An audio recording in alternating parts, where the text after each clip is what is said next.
Today, I'd like to talk to you about multiplying fractions. And we're actually going to start by connecting what we know about multiplication of whole numbers to multiplying fractions. So we're going to actually start by doing a problem that you probably know very easily.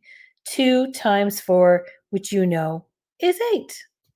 Back when you were learning to multiply, your teacher probably had you make groups of things. So you probably represented 2 times 4 as 2 groups of 4. And that's exactly what multiplying is.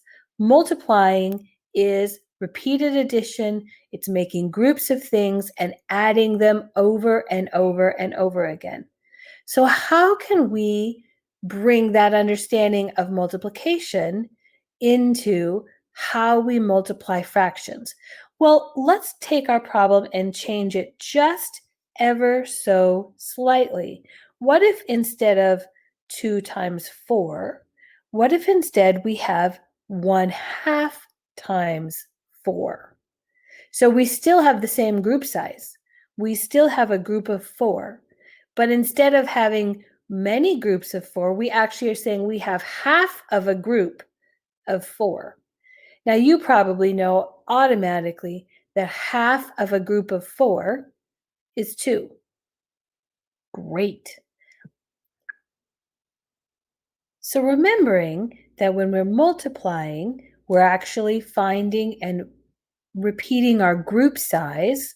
What we're doing here is finding half of a group of 4. So let's look at that with numbers, with math.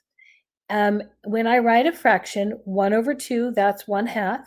And if I write a whole number as a fraction, I put it over 1. So 4 over 1 is 4.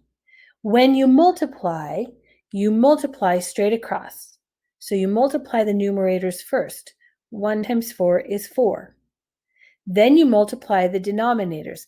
Now, this is different than subtracting and adding, where you need to find a common denominator. You don't when you multiply.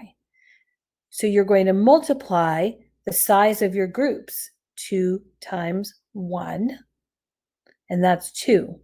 So you get 4 over 2, or 4/2. The 4 over the 2 is telling us that we started with 4 objects, and we split those 4 objects into 2 groups. And that's exactly what we did. We have 2 groups. So now all we need to do is say, well, can we simplify this? We know that if the denominator is smaller than the numerator, then we have a fraction greater than 1. We can divide that denominator 2 into the numerator 4, and we find out that that is 2. And that is telling us we have 2 groups. So 1/2 times 4 is 2.